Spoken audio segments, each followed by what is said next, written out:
Regardless of who you are or where you are, you definitely sit a lot. And that's normal in today's world. Think about it. When you wake up, the first thing that you do is sit down and have a breakfast. Then you have to get into your car or a bus to sit to get to your workplace.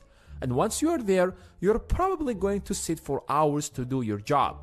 And when you get back home, you will sit again to relax and watch something. You might not see anything wrong with that, but our bodies weren't built to sit all the time, but instead were built to move. That's why sitting is actually very unhealthy. I know that the idea that sitting can be harmful seems ridiculous at first thought, because sitting is our default posture when we work, study, socialize, or travel. However, studies after studies have proven that it's one of those things that are slowly killing you.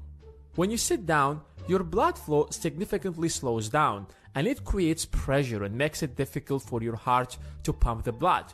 In fact, studies have shown that sitting more than 10 hours a day can lead you to develop heart diseases, diabetes, cancer, or even premature death. For instance, if you stand up and move every 15 minutes, you are going to live significantly longer than someone who would only move every half an hour. And he will live longer than someone who stands up and stretches every hour or so.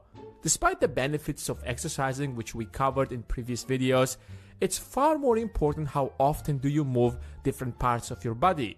In fact, if you spend an hour every single day in the gym but then spend the rest of your day sitting, you are minimizing the benefits of that exercise.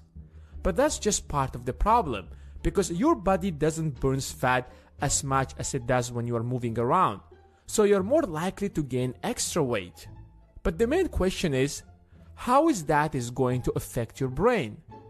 When you're sitting, you're slowing down your blood flow and limiting the amount of oxygen getting into your bloodstream, which eventually slows down your brain, because your brain needs both of them to function at its best. In other words, sitting down to focus on your work is a bad idea, which sounds pretty ridiculous. And we didn't even talk about the possible back problems, because when you're sitting, you're putting too much pressure on your spinal disc. It might not be dangerous in the short run, but over time, it can damage the disc and lead to serious back problems. So what should you do? Move. It's as simple as that. Your body requires movement to function properly. You don't have to run a marathon or spend 5 hours a day in the gym. Squatting, stretching, or merely walking is more than enough to keep you healthy. Start by stretching your legs, arms, and torso. Then take a short walk and then finish it with a few squats. It depends on how often you want to do this, but make sure that you at least force yourself to move every half an hour.